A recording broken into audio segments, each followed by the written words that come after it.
Hello guys, welcome to Saraswati point. दोस्तों, आज हम बात करने वाले हैं पॉल साइंस क्लास 11 चैप्टर 6, जिसका नाम है न्यायपालिका। आज हम इसके इतने इंपॉर्टेंट क्वेश्चन को जानेंगे जो पिछले 15 साल में रिपीट हुए हैं। मतलब कि ऐसे क्वेश्चन जो पिछले 15 साल में, इस साल नहीं 2 साल बाद नहीं 3 साल बाद रिपीट जरूर हुए हैं, उन क्वेश्चनों को आज हम देखेंगे। तो चलिए वीडियो को स्टार्ट करते हैं। जो पहला क्वेश्चन है हमारा, वो है सर्वोच्च न्यायपालिका की रचना कैसे की जाती है। अब ये क्वेश्चन इतनी बार आया है, इसका कोई जवाब नहीं है। एक ये क्वेश्चन सर्वोच्च न्यायपालिका की रचना कैसे की जाती है और एक उच्च न्यायपालिका की रचना कैसे की जाती है, उसके बारे में जानेंगे। तो चलिए क्वेश्चन पढ़ते हैं पहले हम अपना।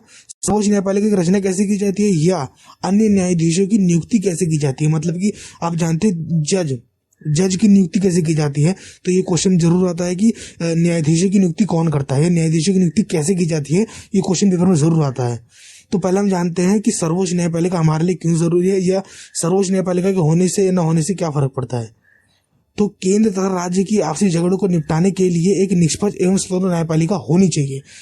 केंद्र और राज्य के स्तर, मतलब सेंट्रल गवर्नमेंट और स्टेट गवर्नमेंट की आपसी झगड़ों को निपटाने के लिए एक स्वतंत्र न्यायपालिका होनी चाहिए। अब ये लेवल जो है बहुत बड़ा है, तो बहुत बड़े लेवल को सुलझाने के लिए बहुत बड़े लेवल की कोर्ट भी चाहिए, तो इसीलिए उसको निपटाने के लिए एक होनी चाहिए, सर्वोच्च निष्पक्ष न्यायपालिका होनी चाहिए। संविधान की रक्षा लेवल है, तो संविधान की रक्षा करने के लिए एक सर्वोच्च न्यायपालिका होनी चाहिए। सर्वोच्च न्यायपालिका को आप ऐसे समझे कि जो बहुत बड़े बड़े केसेस होते हैं वो सर्वोच्च न्यायपालिका में जाते हैं। और मौलिक अधिकारों की रक्षा के लिए भी स्वतंत्र न्यायपालिका का और भी अति महत्वपूर्ण, मतलब उस मौलिक अधिकारों की रक्षा के लिए भी स्वतंत्र न्यायपालिका होनी चाहिए। लेकिन एक मौलिक अधिकार एक ऐसा है जो आप डायरेक्ट सुप्रीम कोर्ट में भी डाल सकते हैं। सुप्रीम कोर्ट में सारे केस नहीं ले जा सकते हम, लेकिन एक मौलिक अधिकार वाला केस है जिसे हम डायरेक्ट सुप्रीम कोर्ट में ले जा सकते हैं। तो ये सारी बात तो बहुत नॉर्मल थी। एक इंपॉर्टेंट बात जो 1 नंबर क्वेश्चन दूर आता है, न्यायपालिका की व्यवस्था संविधान के किस अनुच्छेद में मिलती है। न्यायपालिका की व्यवस्था में अनुच्छेद 24 में मिलती है। संविधान की व्यवस्था है, संविधान के बारे में जानने को मिलता है अनुच्छेद।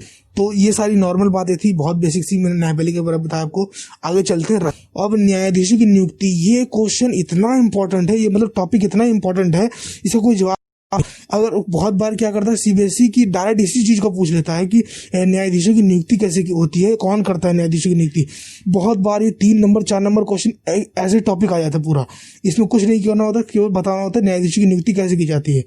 तो इसको जानते हैं हम। सर्वोच्च न्यायपालिका के मुख्य न्यायाधीश तथा अन्य न्यायाधीशों की नियुक्ति करने का अधिकार राष्ट्रपति को दिया गया। बहुत इंपॉर्टेंट 2 नंबर क्वेश्चन पक्का, इसको लिख लो। 2 नंबर क्वेश्चन ये पक्का आएगा कि सर्वोच्च न्यायपालिका के न्यायाधीशों की नियुक्ति कौन करता है। तो सर्वोच्च न्यायपालिका के न्यायाधीशों की नियुक्ति राष्ट्रपति करता है। ये क्वेश्चन इतनी बार आया है, इसका कोई जवाब नहीं है। तो सर्वोच्च न्यायालय के मुख्य न्यायाधीशों की नियुक्ति करते समय राष्ट्रपति सर्वोच्च न्यायालय तथा राज्य के उच्च न्यायालयों के ऐसे न्यायाधीशों की सलाह लेता है जिन्हें वह उचित समझता है। अब मान लो बिल्कुल पूरा अधिकार उसको राष्ट्रपति को नहीं है, वो सलाह भी लेता है। जैसे कि किसी को अगर बनाना होगा तो आप किसी से डिस्कशन कर सकते हो कि इसको बनाओ, इसको नहीं बनाओ, इसको बनाओ, क्योंकि बहुत बड़ी पोस्ट है। तो उसको नियुक्त करने से पहले वो कुछ न्यायाधीशों, जो सुप्रीम कोर्ट के जो पुराने न्यायाधीश, उनकी क्या नाम है सलाह ले सकता है, या राज्य के उच्च न्यायालय के न्यायाधीशों की सलाह ले सकता है जिन्हें वो उचित समझे, मतलब जिन्हें वो समझे कि हाँ यार इनसे मुझे लेना चाहिए, तो उनसे वो सलाह ले सकता है न्यायाधीशों की नियुक्ति करते समय। लेकिन न्यायाधीशों की नियुक्ति कौन करता है? राष्ट्रपति। ये बहुत इंपॉर्टेंट क्वेश्चन, इसको याद रखना। राष्ट्रपति सर्वोच्च न्यायपालिका के न्यायाधीशों की नियुक्ति करता है। तो आगे चलते हैं। अन्य न्यायाधीशों की नियुक्ति करते समय राष्ट्रपति के लिए एक मुख्य न्यायाधीश की सलाह लेना अनिवार्य है। मतलब कि जैसे मैंने आपको बताया 16 अन्य न्यायाधीश, जैसे पहले वीडियो में बताया, एक मुख्य न्यायाधीशों का, बाकी सारे अन्य न्यायाधीशों के 17 से 25 कर दी। तो इसका मतलब यही है, पहले तो एक लीडर चुनेंगे जो मेन लीडर हो, जो मुख्य न्यायाधीश होगा, उसके बाद अन्य न्यायाधीश भी राष्ट्रपति ही चुनता है। तो अन्य न्यायाधीश को राष्ट्रपति को चुनने से पहले उसको सुप्रीम कोर्ट, यानी जो हाई सुप्रीम कोर्ट, सर्वोच्च न्यायपालिका के उच्च न्यायाधीश की सलाह या कह रहे उच्च न्यायाधीश की सलाह अनिवार्य है। मतलब उसको पूछना जरूरी है कि इसको बनाऊं या नहीं बनाऊं। इसका मतलब कि सुप्रीम कोर्ट का जो जज हो वही कहेगा कि भाई इसको बनाओ या ना बनाओ, लेकिन राष्ट्रपति नियुक्ति करता है, लेकिन सलाह वो सबसे लेता है। सलाह उसके लिए लेना अनिवार्य है, मतलब कि वो सलाह सबसे लेगा, लेकिन नियुक्त राष्ट्रपति करेगा। ये पूरा टॉपिक क्या नाम है, पूरा ये आंसर है। तो जैसे कि आप समझ गए होंगे, कैसे कि मैंने आपको बताया कि सर्वोच्च न्यायपालिका के न्यायाधीशों की नियुक्ति कौन करता है? राष्ट्रपति करता है। ये बहुत इंपॉर्टेंट क्वेश्चन बहुत बार आया है कि सर्वोच्च न्यायपालिका की नियुक्ति कौन करता है, राष्ट्रपति कौन करता है? तो सर्वोच्च न्यायपालिका के न्यायाधीशों की नियुक्ति राष्ट्रपति करता है। तो अब आगे चलते हैं। तो अब जानते हैं सर्वोच्च न्यायपालिका के न्यायाधीश का कार्यकाल कितना होता है, यानी कि सर्वोच्च न्यायपालिका अपने पद पर कितने दिन काम कर सकता है। तो सर्वोच्च न्यायपालिका का कार्यकाल देखते हैं। सर्वोच्च न्यायपालिका के न्यायाधीश 65 वर्ष तक की आयु तक अपने पद पर रह सकता है। 65 ईयर की मतलब 65 वर्ष की आयु तक अपने पद पर टिका रह सकता है। उससे पहले वो रिटायर नहीं होगा। 65 वर्ष खत्म हुए वो रिटायर हो जाएगा।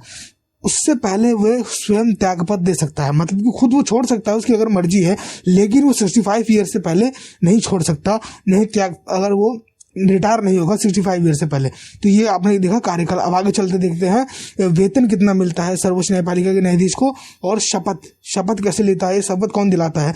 अब सारे नेता होते हैं जब बनते हैं तो वो शपथ लेते हैं, तो ऐसी सर्वोच्च न्यायपालिका का न्यायाधीश भी शपथ लेता है अपने पद पर बैठने से पहले। तो वेतन जानते हैं सर्वोच्च न्यायपालिका के वेतन तथा भत्ता, मतलब भत्ते का मतलब होता है पैसा ही उसको कितना मिलता है। तो सर्वोच्च न्यायपालिका के मुख्य न्यायाधीश को वेतन में वर्तमान में 1 लाख मासिक वेतन तथा अन्य न्यायाधीशों को वर्तमान में 90,000 मासिक वेतन मिलता था। अब ये वर्तमान की बात हो रही है क्योंकि ये कहने में पुराना मैंने आपको डेटा बताया है, आज के टाइम में बढ़ गई है, 2 लाख हो गई है बहुत से लोग न्यायाधीशों की। तो ये वर्तमान में है, इसलिए वर्तमान में चल रहा है।